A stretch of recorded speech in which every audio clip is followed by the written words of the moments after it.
आज हमारे साथ बहुत ही खास शख्सियत मौजूद हैं जनाब वाजिद मलिक साहब। सर सबसे पहले तो आपको वेलकम से है। अल्हम्दुलिल्लाह, आपकी दुआएं चाहिए। अल्लाह का बड़ा करम है। आपने अपने सफर का आगाज कैसे किया? ना तो माँ का प्यार मिलता है, ना भाइयों का प्यार मिलता है, सब कुछ खुद ही करना पड़ता है। जो भी पाकिस्तान से बाहर जाता है उसकी कोई स्ट्रगल स्टोरी होती है। यहाँ सांगला हिल एक छोटा सा गाँव है हमारा, या शहर है, कस्बा है, वहाँ से निकला। और क्या कभी आपने फैसला किया उस दौरान कि मैं वापस चला जाता हूँ सब छोड़? स्टार्ट में तो बड़ी दफा होता है। पहले वीक ही मैंने स्टार्ट जॉब की, तो पहले वीक में भी आजकल हम बिल्डरों से खुद प्रोजेक्ट उठाते हैं, इकट्ठे 100 घर लेते हैं। जो भी ओवरसीज जाता है, वो कनाडा हो, अमेरिका हो, या दुनिया को कोई भी मुल्क हो, आज तक जिन लोगों ने भी तरक्की की है उसके पीछे कहीं ना कहीं हर बंदे की अपनी मजबूरियां होती हैं। लेकिन स्टार्ट में जो, क्योंकि हम यहाँ के आदी नहीं होते, अब यहाँ लाहौर में। बिस्मिल्लाहिर्रहमानिर्रहीम, अस्सलाम वालेकुम नाज़रीन। आज के हमारे खास प्रोग्राम प्राउड ओवरसीज पाकिस्तानी में आप सबको खुशामदीद। नाज़रीन, मैं हूँ आपकी होस्ट राजिया मुनीर। नाज़रीन, आज हमारे साथ बहुत ही खास शख्सियत मौजूद हैं जनाब वाजिद मलिक साहब। उनका मैं आपको तारुफ करवाती चलूँ तो जनाब हिल टॉप फाइनेंशियल्स और हिल टॉप प्रमोशंस के प्रेसिडेंट हैं और उसके साथ साथ सिटीस्केप रियल एस्टेट को रिप्रेजेंट करते हैं वर्ल्ड वाइड। सो हमारे इस प्रोग्राम का मकसद ये होता है कि हम ऐसे पाकिस्तान के ऐसे चेहरे आपके साथ रोशनास करवाएं जो वर्ल्ड वाइड जो है पाकिस्तान का नाम रोशन कर रहे हैं और पाकिस्तान के लिए उनकी मेहनत और उनकी कोशिश जो है उसको कभी भी नज़रअंदाज नहीं किया जा सकता। तो हम उनको वेलकम करते हैं। अस्सलाम वालेकुम वाजिद साहब, कैसे हैं? वालेकुम अस्सलाम अजिया जी, आपको और आपके तमाम देखने वालों को वाजिद मलिक का मोहब्बत और प्यार भरा सलाम।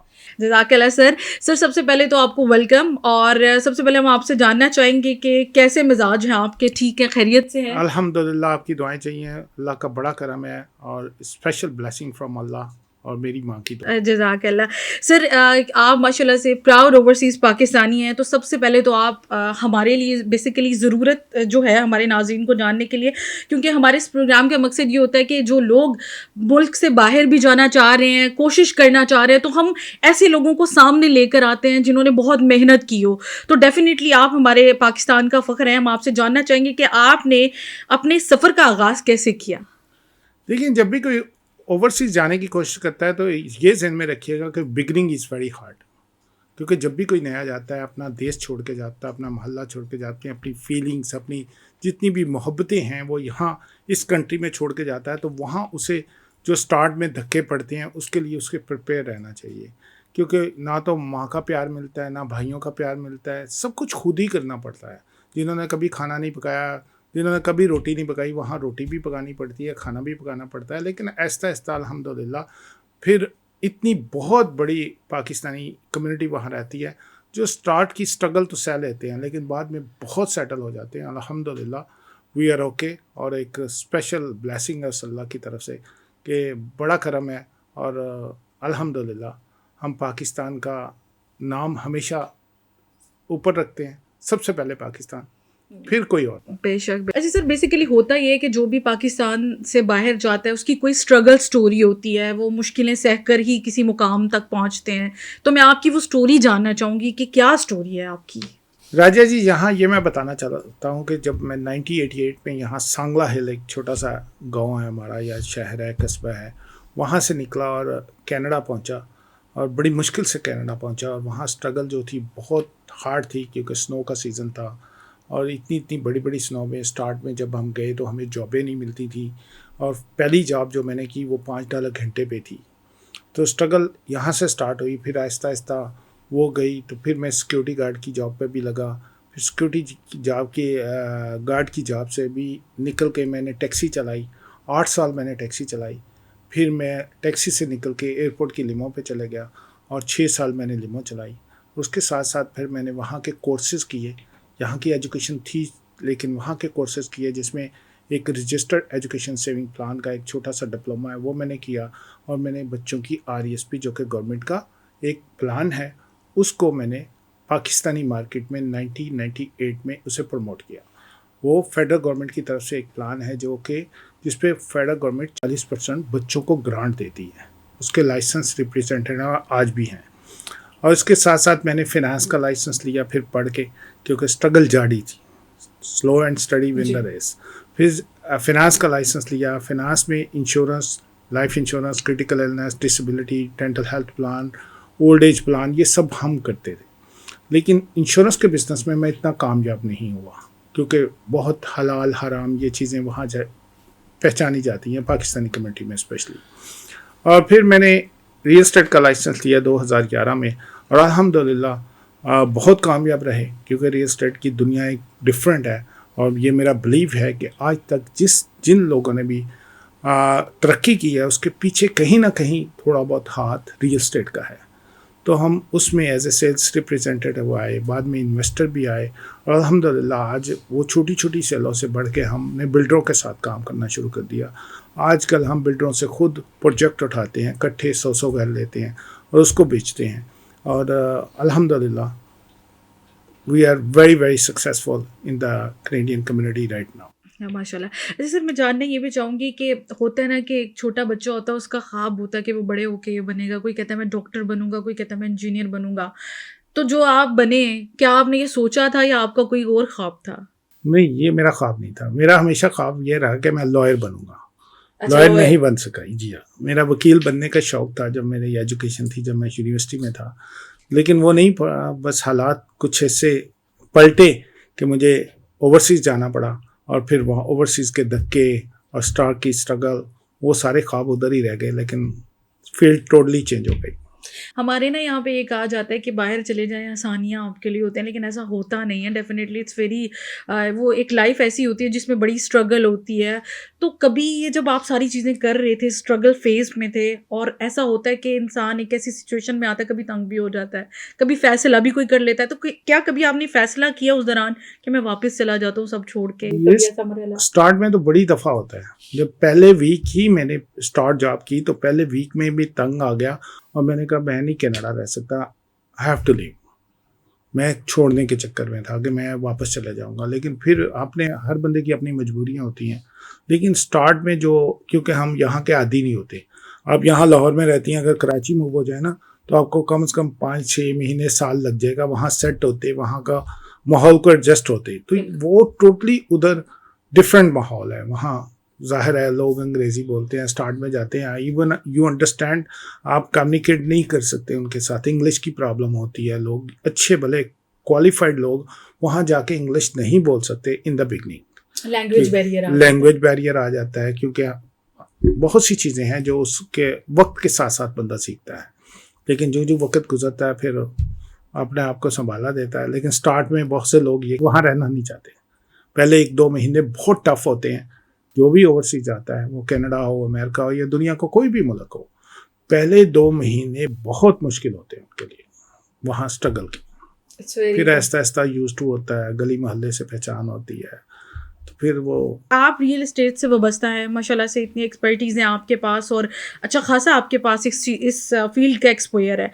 तो कनाडा में रियल एस्टेट की मजमूई सूरत हाल क्या है?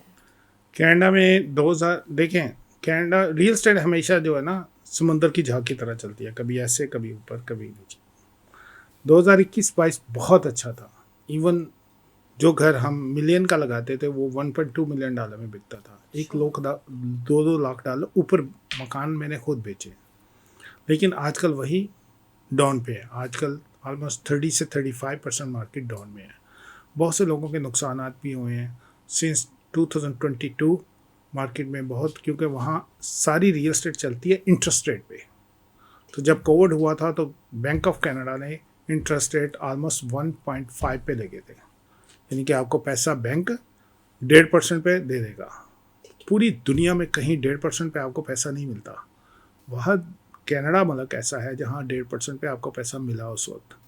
तो वहाँ जो कोविड में, और जो 5 लाख की प्रॉपर्टी थी वो मिलियन पे चले गई। डबल प्राइस हो गई, डबल ट्रिपल प्राइस हो गई, क्योंकि कास्ट ऑफ बॉर्विंग बहुत लो थी। फिर 2022 के बाद जब हुकूमत ने ये देखा कि रियल एस्टेट बहुत ज़्यादा महंगी होती जा रही है, तो उन्होंने इंटरेस्ट रेट बढ़ाना शुरू कर दिया। फिर वो 6% पे चला गया। उसकी वजह से काफ़ी लोगों के नुकसान भी हुए, कई लोग बैंकरप्ट हुए। तो ये सारा चक्कर इसी तरह चला, लेकिन interest rate hold the market. Exactly. तो पाकिस्तानी रियल एस्टेट कैसे, आप कंपैरिजन अगर मैं कहूँ तो क्या चीज़ आपको मुनफरिद लगती है? पाकिस्तानी रियल एस्टेट में क्योंकि फिनेंसिंग इतनी इन्वॉल्व नहीं होती, बैंक इतने इन्वॉल्व नहीं होते। यहाँ तो कैश पे डीलें होती हैं, जिसके पास पैसा है वही घर लेगा। तो वहाँ पैसा ना भी हो तो आप घर ले सकते हैं। यानी कि आपको 5% डाउन पेमेंट होनी चाहिए। सिर्फ मिलियन का घर लिया तो आपको पास $50,000 है तो आप घर ले सकते हैं। 5 लाख का घर लिया तो आपके पास $25,000 हो तो रिमेनिंग पैसा बैंक आपको दे देता है। तो वहाँ टोटली डिफरेंट सूरत हाल है। मकान ख़रीदना उधर इजी है, गाड़ी ख़रीदना इजी है। आपके पास कोई पैसा नहीं है, ज़ीरो डाउन पे आपको ब्रांड न्यू गाड़ी मिल जाती है। आप मर्सिडीज़ ले लें, जो सी BMW ले लें, सिर्फ आप मंथली अफोर्डेबिलिटी हो कि आप उसकी मंथली किस्त दे सकते हैं तो आप गाड़ी नई से नई ले सकते हैं। तो थोड़ा सा ना टोटली डिफरेंट है कंपेयर टू पाकिस्तान। और उधर चीज़ें सस्ती हैं और मैनेज अगर आप कर सकते हैं तो इजी लाइफस्टाइल अप हो जाता है और लोग फैसिलिटेट भी उनको करते हैं। जी। ठीक हो गया। अच्छा सर, पाकिस्तानी सरमायाकारों के लिए कनाडा में किन शहरों या किन शोबों में बेहतर इन्वेस्टमेंट के मौके मौजूद हैं? पाकिस्तानी बहुत से लोग हैं जो वहाँ इन्वेस्ट करना चाहते हैं और आज से 2 साल पहले बहुत से लोग यहाँ बैठ के उधर प्रॉपर्टियाँ ख़रीदते थे। दुबई से लोग ख़रीदते थे, कुवैत से ख़रीदते थे, सऊदी अरब से ख़रीदते थे। जितने overseas Pakistani specially Middle East में रहते हैं, they don't feel secure down there, और वो अपनी इन्वेस्टमेंट कनाडा में करते थे। लेकिन 2 साल पहले गवर्नमेंट ने ओवरसीज़ पाकिस्तानियों को, यानी कि जो पाकिस्तानी हैं जिनके पास कनेडियन नेशनलिटी नहीं है, वो उसको बैन कर दिया कि वो प्रॉपर्टी यहाँ नहीं ख़रीद सकते। तो आज यहाँ बैठ के आप कनाडा में प्रॉपर्टी नहीं ख़रीद सकते। बहुत से लोग मुझे डिफरेंट सिटी से फ़ोन करते हैं कि अगर हम कनाडा में प्रॉपर्टी ले लें तो हमें इमिग्रेशन मिल सकती है, तो वो नहीं हो सकती। ठीक हो गया। तो ये बेसिक एक है कि वो यहाँ से बैठ के प्रॉपर्टी नहीं खरीद सकते और ये उनके लिए सेफ भी नहीं है। ये 2 साल पहले खरीद सकते थे, अब नहीं है और ये सेफ नहीं है उनके लिए। जी। ठीक हो गया। सर, मैं जानना ये चाहूँगी कि रियल एस्टेट के ऊपर तो हम बात कर ही रहे हैं और डेफिनेटली आपकी स्टोरी को देखकर, आपको देखकर, आपकी बातों को सुनकर ये तो हमें इस चीज़ का अंदाज़ा है कि रियल एस्टेट का शुबा वहाँ पे कामयाब है। और कौन से बिजनेस सेक्टर्स हैं जहाँ पाकिस्तानी कामयाब हो सकते हैं? देखिए, रियल एस्टेट तो है, फिर स्मॉल बिजनेसेस आ जाते हैं, रेस्टोरेंट्स आ जाते हैं और डिफरेंट किस्म के हर वहाँ के लिहाज से बिजनेसेस आ जाते हैं। कॉफ़ी शॉप्स आ जाती हैं, टेम होटल वहाँ की काफ़ी बहुत मशहूर है, वो उनके बिजनेसेस आ जाते हैं। ये जो भी बंदा अफोर्ड कर सकते हैं, हर बंदे की अपनी एबिलिटी है। बिजनेसेस तो बहुत हैं लेकिन रियल एस्टेट इज़ टॉप। उसके बाद रेस्टोरेंट के बिज़नेस, क्योंकि अब पाकिस्तानी वहाँ बहुत हो गए हैं और बहुत ज़्यादा हैं पाकिस्तानी कनाडा में भी, तो अब रेस्टोरेंट का बिज़नेस भी वहाँ काफ़ी अच्छा है क्योंकि हलाल रेस्टोरेंट, हलाल हर बंदा पाकिस्तानी स्पेशली अरब पीपल, जितने मुस्लिम कंट्री से लोग आते हैं वो इस चीज़ का ख्याल रखते हैं कि हम जो भी किसी रेस्टोरेंट में जाएँ तो हलाल हो। तो ये बिजनेसेस अच्छे चल रहे हैं। बकाया सर्विसेज के हैं, सर्विसेज जैसे रियल एस्टेट की सर्विस है, फिनांस की सर्विसेज है और लॉयर की सर्विसेज है, अकाउंटिंग की सर्विसेज है, डॉक्टर्स, इंजीनियर्स। डॉक्टर यहाँ के डॉक्टर उधर उनको वहाँ जाके दोबारा करना पड़ता है। डॉक्टर हजरात से स्पेशली मैं रिक्वेस्ट करूँगा कि अगर आप वहाँ जाना का सोच रहे हैं तो पहले सर्च करें कि वहाँ आपको 3 साल का दोबारा डिप्लोमा करना पड़ेगा, फिर वहाँ एज ए डॉक्टर आप प्रैक्टिस कर सकते हैं। नहीं तो बहुत से डॉक्टर्स मैंने देखे हैं वो यहाँ से जाते हैं, बड़े बड़े ख्वाब लेके जाते हैं, बिल्कुल ख्वाब होता भी है, और यहाँ से अच्छे सेटल जाते हैं, लेकिन वहाँ जाके उन्हें फिर और जॉब करनी पड़ती है अपनी सर्वाइविंग के लिए, क्योंकि वहाँ के ख़र्चे तो डॉलर्स में हैं, रुपयों में तो है नहीं। तो वो उनको अपने ख़र्चे पूरे करने के लिए और जॉबें करनी पड़ती हैं। तो इससे पहले कि वो अपनी यहाँ अच्छा लाइफस्टाइल छोड़ के जाएं, अच्छी डिग्रीज हैं, अच्छा उनका बिजनेसेस है, doctor is a highest degree है, तो वहाँ जाके अगर वो उनको टैक्सी चलाने पड़े या वो किसी गैस स्टेशन पे काम करें, तो ट्रस्ट मी, जब मैं ऐसे लोगों को वहाँ देखता हूँ तो आई फील बैड, डिमोटिवेट सा हो जाता है इंसान। जी, कि ये अच्छी हमारे शहर की क्रीम है, हमारे मुल्क की क्रीम है ये, तो यहाँ आके ये गैस स्टेशन पे काम कर रहे हैं या टैक्सी चला रहे हैं, तो ये इस चीज़ का ख्याल रखना चाहिए। एग्जैक्टली चलिए, आपकी वसातत से ये बात तो क्लियर होगी डॉक्टर्स हजरात के लिए स्पेशली कि जो जाना चाहें वो ज़रा सोच समझ कर जाएं। और ये रिसर्च जो है वाजिद साहब ने आपके सामने जो है बिल्कुल एक क्लियर पॉइंट रखा है कि जाने से पहले आप इस चीज़ के ऊपर रिसर्च करें तो वहाँ पे क्या बेनिफिट्स मिल सकते हैं और अगर नहीं मिल सकते तो आपको क्या करना पड़ेगा। अच्छा वाजिद साहब, हमने सुना है कि आप इवेंट ऑर्गेनाइज़र भी हैं, तो कैसे ख्याल आया इस फील्ड में आने का? एक्चुअली इवेंट क्योंकि मेरा ज़्यादा काम सेल्स का है, तो इसलिए मुझे ना अपनी मार्केटिंग के लिए भी कुछ ना कुछ करना पड़ता है। वाजिद मलिक एक नाम जो है ना लोगों के कानों तक पहुंचना चाहिए, तो उसके लिए फिर हमने 2016 में ये स्टार्ट किया था। 2016 में हमने छोटे इवेंट पहले करवाते थे, छोटे डिनर, जैसे नदीम अब्बास का डिनर करवाए हमने, नदीम अब्बास लोने वाले के 2-3 डिनर किए, हुमैरा चन्ना के किए, डिफरेंट यहाँ से जो आर्टिस्ट आते हैं, शाहज़िया मंसूर के किए। और फिर 2016 में सबसे बड़ा हमने आतिफ़ असलम का करवाया। Very nice. आतिफ़ असलम का शो हमने 2016, 2017, 2018 और 2019 4 शो लगातार करवाए। और फिर बॉलीवुड के साथ भी आतिफ़ असलम का हमने करवाया, आतिफ़ असलम और नेहा कक्कड़ का, आतिफ़ असलम और सोनू निगम का, इनका कंबाइन करवाया, दोनों कंट्रियों को इकट्ठा किया। अच्छा, ये वो जो इवेंट थे बड़े वायरल गए थे, जी जी तो वो आपकी वसातत से जी आप जी लोगों जी ने उनको। जी। अच्छा, मैं आपको ये भी इवन 2019 में हमने सलमान खान, कैटरीना कैफ, सलमान खान का वेरी इवेंट भी है, नाइस। हमने वहाँ ऑर्गेनाइज़ किया। और अल्हम्दुलिल्लाह, क्योंकि जो सलमान खान का इवेंट था वहाँ मैं बड़ा प्राउडली ये कहता हूँ कि वो फुली इंडियन शो था, बॉलीवुड का शो था, लेकिन उसको मेरे ज़हन में था कि इसको पाकिस्तानी टच कैसे देना है। एक फीलिंग होती है ना हाँ, दिल में बिल्कुल कि बिल्कुल। इसको पाकिस्तानी टच कैसे देना है इस शो को। तो अल्हम्दुलिल्लाह उसमें हम कामयाब हुए कि हमने शाहिद अफरीदी, यहाँ के आप जानते हैं, सभी लोग जानते हैं, उनको ऐसे चीफ गेस्ट बुला लिया हमने। और इससे पहले कि सलमान खान आता या कटरीना आती, उससे पहले शाहिद अफरीदी ने और मैंने दोनों ने स्टेज ओपन किया। वेरी और we had nice. 12,000 people there, 12,000 लोग थे। फिर भी होता है ना कि एक एलिमेंट होता है उनके अंदर के किसी ना किसी तरह से ना पाकिस्तानियों को थोड़ा सा एक टफ टाइम देना। कोई आपको ऐसा टफ टाइम मिला उनकी तरफ से? ये एक दफ़ा हुआ था 2018 में, मेरा ख्याल कुमार सानू की तरफ से।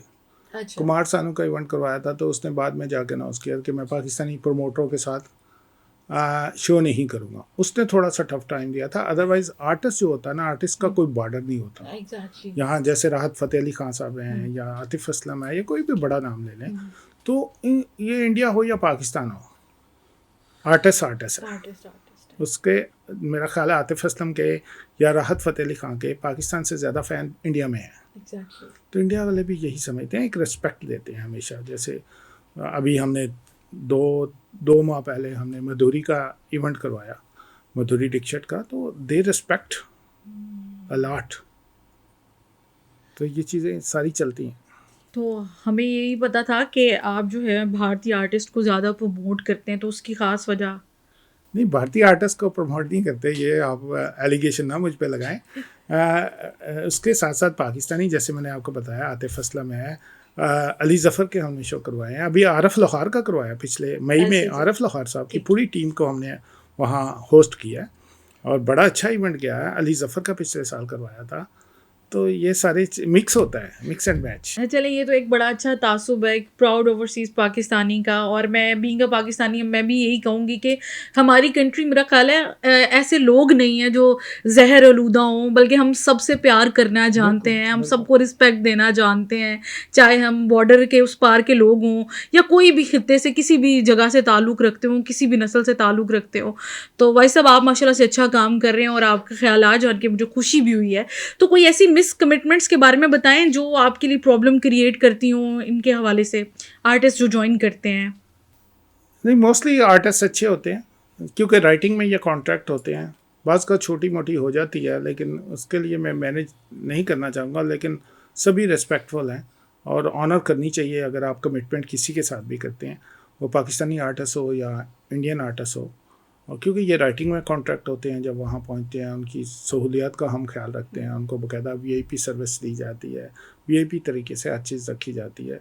जो भी फिनेंशियल कमिटमेंट होती हैं वो राइटिंग में होती हैं, तो उसको फुलफ़िल करना चाहिए। और यहाँ के आर्टिस्टों को भी फुलफ़िल करना चाहिए कि उनका नाम के साथ पाकिस्तान जुड़ा है। जहाँ पाकिस्तान जुड़ा है, वो कोई अगर आप मिसकंडक्ट करेंगे तो वहाँ खाली आपका नाम बदनाम नहीं होगा, वहाँ किसका नाम बदनाम होगा? आपकी country, पाकिस्तान का। exactly. तो which we don't want it. So, right. That's the most important matter for us कि पाकिस्तान का नाम नहीं बदनाम होना चाहिए। पाकिस्तान सबसे पहले, बिल्कुल। ओके, पाकिस्तान है तो हम हैं। हाँ, बिल्कुल, एग्जैक्टली। अच्छा, आप क्योंकि आपका ताल्लुक ओवरसीज़ कम्युनिटी से है, तो मैं आपसे ये भी जानना चाहूँगी कि कौन से ऐसे पाकिस्तानी आर्टिस्ट हैं जो ओवरसीज़ कम्युनिटी में बहुत ज़्यादा फेमस हैं? ओवरसीज़ कम्युनिटी में हमारे जैसे आतिफ़ असलम है, पिछले साल इनका शो हुआ है, तो ट्रस्ट मी अराउंड सबसे बड़ा अरीना है वहाँ। डाउनटाउन टोरंटो में, जो कि फुल था, और बाद में मुझे ये पता चला है, मैं इसकी तस्दीक नहीं कर सकता, कि कुछ टिकटें ब्लैक में भी बिकी हैं। यानी कि इतने 11 से 12 हज़ार बंदा एक बंदे के लिए इकट्ठा करना इजी नहीं है। फुली पेड जिसकी टिकट हो 200, 400, $500, $1000 तक की टिकटें हो, तो उसको फुल करना 11-12 हज़ार बंदे को नॉट ईजी। लेकिन आतिफ असलम माशाल्लाह, अल्लाह ताला उन्हें और तरक्की दे, बहुत फेमस हैं। राहत फ़तेह अली ख़ान बहुत फेमस हैं। आरफ लहार पंजाबी कम्युनिटी में बहुत फेमस है। अली ज़फ़र के हमने शो करवाया, माशाल्लाह काफ़ी कामयाब रहा। और शाजिया मंसूर हैं, डिफरेंट आर्टिस्ट हैं, they have their name. Nooran Lal, Hamid Ali Khan का भी हमने करवाया था। Very nice. नूरान लाल गई है हमारे पास 2 दफ़ा, और हामिद अली ख़ान सब गए हैं। ठीक हो गया। अच्छा सर, मैं आपसे जानना चाहूँगी कि होता है ना कि एक इंसान अपनी लाइफ में एक स्पेसिफिक पाथ को फॉलो कर रहा होता है, वो चल रहा होता है, लेकिन उसको समझ नहीं आ रही होती। मैं, क्योंकि आपकी स्टोरी हमारे लिए मोटिवेशनल है, हम चाहते हैं कि जो लोग सुन रहे हैं उनको मोटिवेशन मिले। कोई टर्निंग पॉइंट आपकी लाइफ का जो आपको याद हो, जिसने आपको बदल के रख दिया? देखिए, एक होता है, हर बंदे का ख्वाब होता है कि वो तरक्की करे, और हमेशा सोचना हाई से चाहिए। फेलिंग, मैं हमेशा ये कहता हूँ कि failing is not a bad thing, but the small aim is a क्रिचियस क्राइम। अपनी ज़हन में छोटा एम नहीं रखना चाहिए, एम हमेशा बड़ा होना चाहिए, और उस पर स्ट्रगल करते रहें। ज़ाहिर है स्टार्ट में तो आपको वो एम नहीं मिलेगा, उसके लिए स्ट्रगल करनी पड़ेगी, और जो जो आप स्ट्रगल करेंगे आपका एम आएगा, इंशाल्लाह एक दिन आएगा कि आप उसको अचीव करेंगे। तो एम हम आपका बड़ा होना चाहिए। तो फैमिली, इस लिहाज से फैमिली को भी बहुत ज़्यादा सपोर्टिव होना चाहिए कि फैमिली भी उनको सपोर्ट करे। बैक सपोर्ट बहुत ज़्यादा ज़रूरी होती है। तो आप, बहुत ज़रूरी है। आपकी इस जर्नी में सबसे ज़्यादा बैक सपोर्ट किसकी रही? ज़ाहिर है मेरी मिसेज़ की रही। अच्छा। ज़ाहिर है उन्होंने मुझे कभी नहीं पूछा कि आप क्या करते हो, क्या नहीं करता, देर से आते हो घर, कुछ ये चीज़ें मैटर करती हैं कि कोई आपको इंटरफेयर करने वाला ना हो। बकाया दुआएं आपके माँ बाप की अगर दुआएं हैं, वो तो हर माँ बाप की होती हैं, लेकिन स्पेशली तौर पे मैंने अपनी माँ की दुआएं, जितनी भी मेरी तरक्की हुई है उसमें मेरी माँ की दुआओं को मैंने बड़े करीब से महसूस किया है। माँ की दुआ जी। जन्नत की हवा भी होती है, और माँ की दुआ इंसान को यहाँ से यहाँ तक पहुँचा देती है। अल्हम्दुलिल्लाह। अच्छा भाई साहब, आपसे जानना चाहूँगी कि आपके तजुर्बे के मुताबिक किस दौरे हुकूमत में ओवरसीज़ पाकिस्तानियों के लिए बेहतरीन इकदाम किए गए, और उसके साथ साथ मौजूदा हुकूमत के बारे में आपकी क्या राय है, और क्या वाकई ओवरसीज़ पाकिस्तानियों के लिए जो है वो अमली तौर पे कोई काम कर रहे हैं या नहीं कर रहे हैं? देखिए, ओवरसीज़ पाकिस्तानी जो है ना, मैं समझता हूँ कि पाकिस्तान की इकानमी में जो हम सुनते भी हैं, देखते भी हैं, एक रीढ़ की हड्डी होते हैं, क्योंकि हमारी सबसे ज़्यादा कोशिश होती है कि हम वहाँ जितनी भी मेहनत करते हैं, ट्रस्ट मी, उसका पैसे यहाँ भेजें। बहुत सा ज़र मुबादला हम यहाँ भेजते हैं, और इस चीज़ को हम वहाँ प्रमोट भी करते हैं कि लीगल तरीके से पाकिस्तान में पैसे जाएँ। मैं किसी भी हुकूमत का नाम नहीं लेता, लेकिन सब हुकूमतों ने अच्छे अच्छे काम किए, लेकिन सबसे जो बैड फाल है जो ओवरसीज़ के साथ होता है, वो यहाँ होता है कि हर बंदे का एक ख्वाब होता है कि वहाँ पाकिस्तान में कोई अच्छे से अच्छा अपना घर बनाए, या अपना बढ़ापा कम से कम पाकिस्तान में जाके गुजारे, कि रहना उधर है, कमाना उधर है, सब कुछ, लेकिन मरना पाकिस्तान में है। जीना भी पाकिस्तान में है, मरना भी पाकिस्तान में है। मरने के लिए अपना मकान हर बंदा बनाने की कोशिश करता है कि यहाँ मैं आऊँ, और जो मेरी डेथ हो तो पाकिस्तान में हो। ये एक टची है, हर बंदे की फीलिंग्स है, क्योंकि पाकिस्तान हमारे दिल में रहता है। और जब हम यहाँ कोई भी इन्वेस्टमेंट करते हैं, या कहीं कोई घर लेते हैं या ज़मीन लेते हैं, तो वहाँ 90s, मैं ये नहीं कहता, लेकिन एक रिसेंटली मेरे साथ भी हाल, मैं इसीलिए पाकिस्तान आया हूँ, तो वो फ्रॉड निकलते हैं। उनको ओवरसीज़ को ऐसे भेड़ बकरियों की तरह ट्रीट किया जाता है, और उनके पैसे का यहाँ जो है ना, वो गलत इस्तेमाल भी किया जाता है। पहले तो अपने भी करते हैं, लेकिन जो यहाँ के प्रॉपर्टी डीलर्स हैं उनको एक मुर्गी समझते हैं, और कहते हैं कि मुर्गी किस तरह हलाल करनी है।